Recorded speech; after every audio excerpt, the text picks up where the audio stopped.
For the last half decade, the real estate landscape has been in major turmoil and change, which is good. Change is always good, right? 20 years ago, Zillow came on board and change is good, right? Everything about change is good for everybody, right? And that's good. What we don't want to see is old dinosaurs like the National Association of Realtors hanging on to their belief system when it really doesn't help anybody but their own coffers. I said it. I said it. I mean it. I said it a long time ago. It's not like that's news, but let's talk about what's going on. There are going to be some big changes happening, and 2 articles today that I'll be working on. So let's get into it. We've been talking about that for the last, I don't know, since I've been on video. We need to build more homes, period. We need to build more homes that match the growth of our population, not just the birth, but the people that are moving here, legally or illegally. We need people living here. Our population is continuing to grow. And it doesn't matter if they're here legally or illegally. The point is, economically, we need more doors. We need more bedrooms. We need more housing to fill in the gap of people that are living in these places. Building apartments, building condos and townhouses, multi-story townhouses. I guess that's going to be the new norm.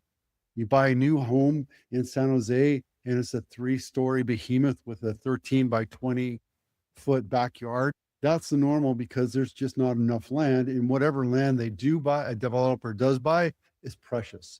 It's very expensive. So instead of putting 6 houses on an acre, now they're putting 10 houses on an acre.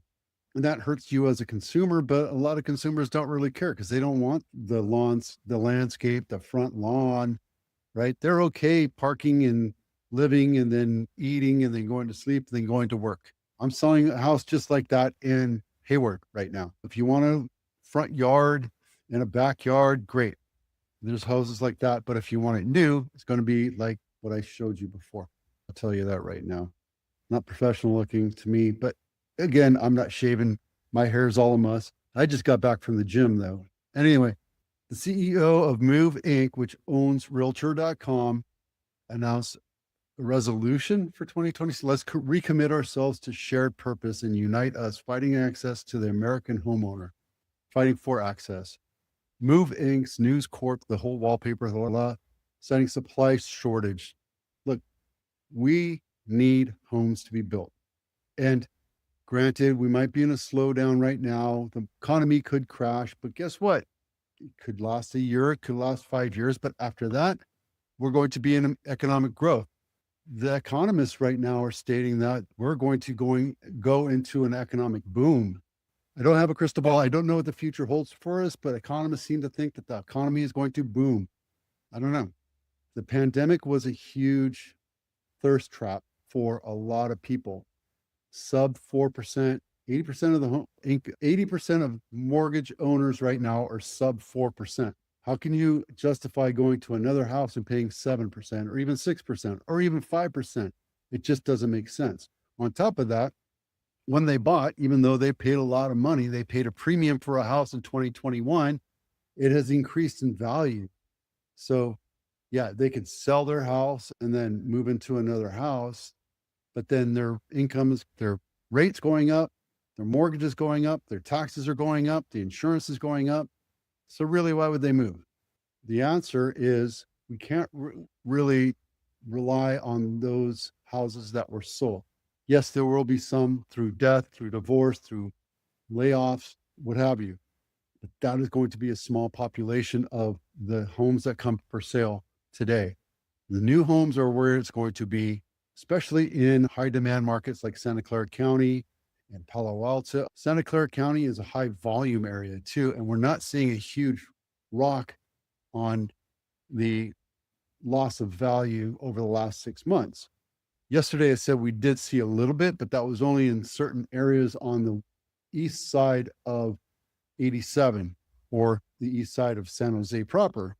So until politicians come up with some sort of legislations that help people that make an average income of $70,000 afford a house that's $400,000, or maybe they make lower income houses. The average income in The US is $70,000. You can't afford to live in Santa Clara County if you make $70,000. So we're talking about people that live in, I don't know, St. Louis or little areas. So just keep that in mind. There's going to be incentives for developers to buy property and to develop for lower income, not low income, not subsidized income, but low income. There's going to be a happy in between. Right now, especially in the Valley, especially in the Bay Area, it's foolish for a developer to buy something where it's, I don't know, $1.5 to $2 million for an acre of land or a half an acre of land, and then put another house on it. They're not going to do low income there. It just doesn't make sense. Any kind of development community like the KBs that are happening over on Communication Hill, I don't see that as an answer because more people can't afford houses than can afford houses. So there's going to be this thing where if you have an entire development, you get massive tax incentives or something to build for lower income. That's subsidize your profit somehow. Anyway, that's that. Probate and estate sales, we talk about that all the time. Big business for me right now. I have a few people that I'm working with right now, getting their parents into elder care or active adult communities. So if it's something you want to learn more about, it's a big process. It's an arduous process, and let me help you do that. Big changes could be coming to real estate in 2026. This is a prediction by Dave Gallagher at the Real Estate News Network. And buyers agent commissions settlements could be overturned. If you remember a couple of years back, we had that lawsuit. Now it's like $1 million or $1 billion. And basically the class action lawsuit only benefited the class action lawyers. Yeah, because everybody else, if you're a plaintiff, you made like $2,500. So it's a total waste of everything. And it screwed everybody else up.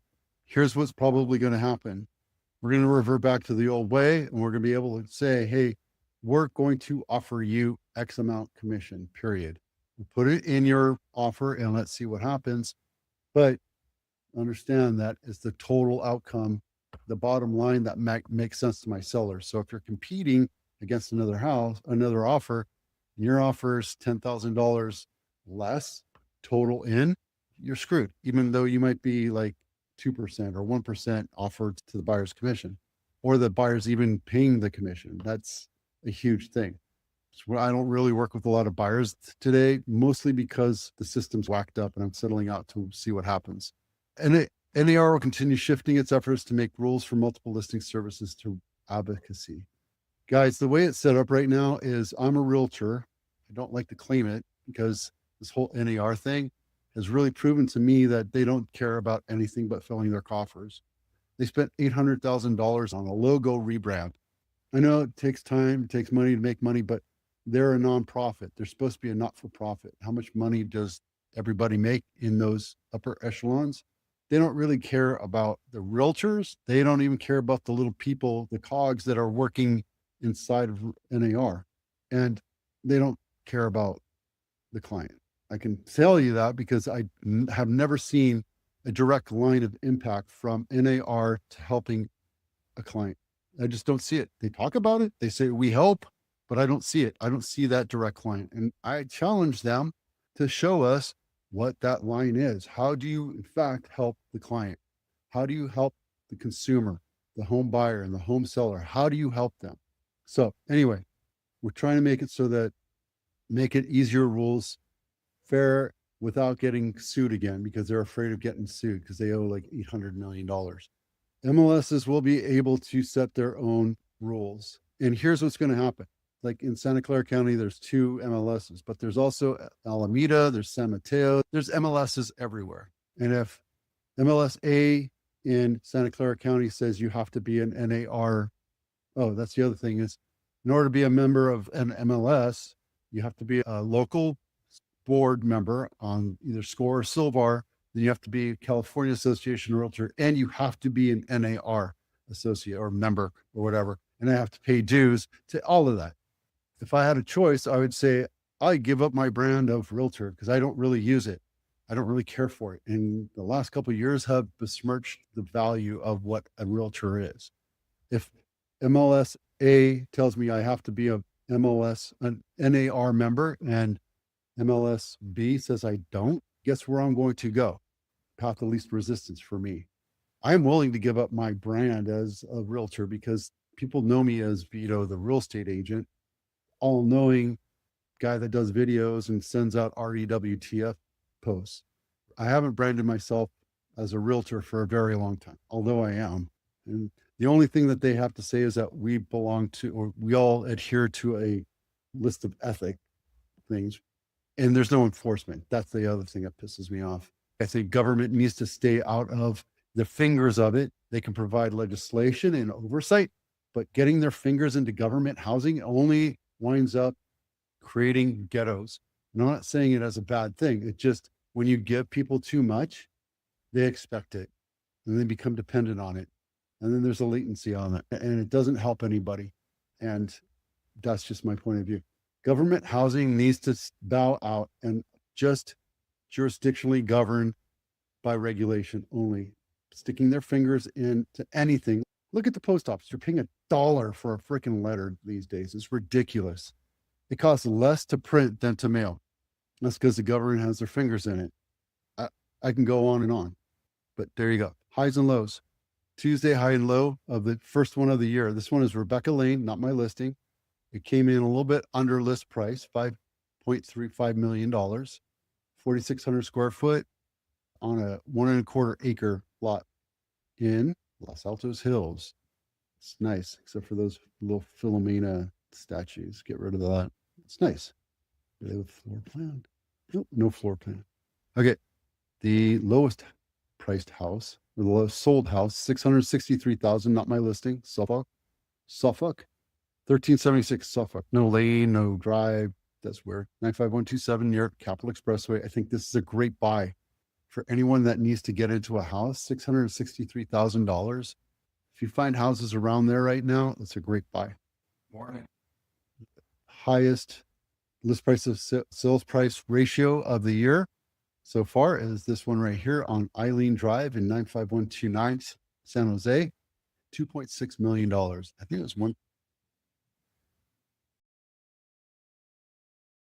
131% over list price. Isn't that crazy?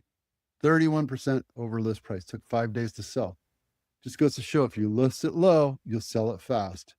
It's the lowest list price to sales price ratio, which was 60.6% of original list price. Originally listed at 1.7, sold at just over $1 million. This is State Street in El Viso.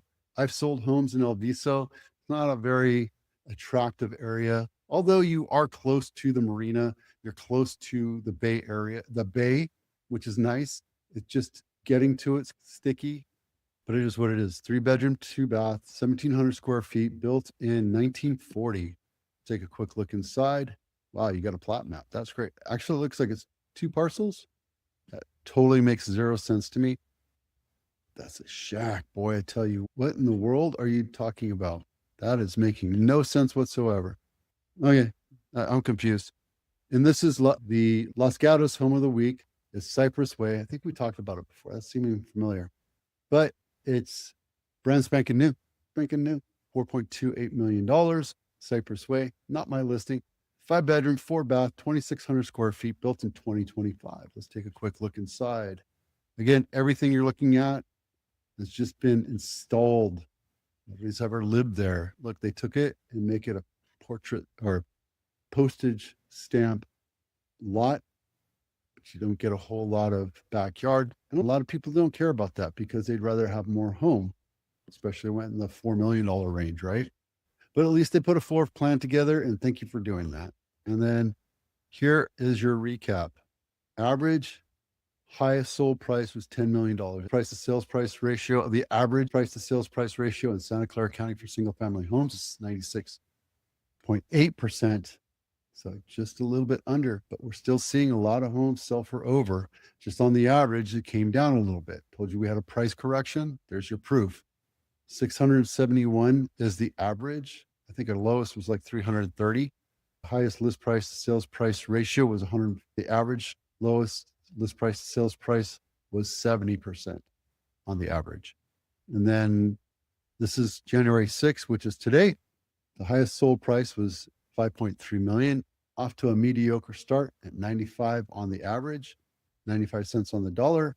Lowest sold price was 663 and 85% list price to sales price ratio. So there's a lot of deals to be had. I think we're going to see in the next couple of months things turn around.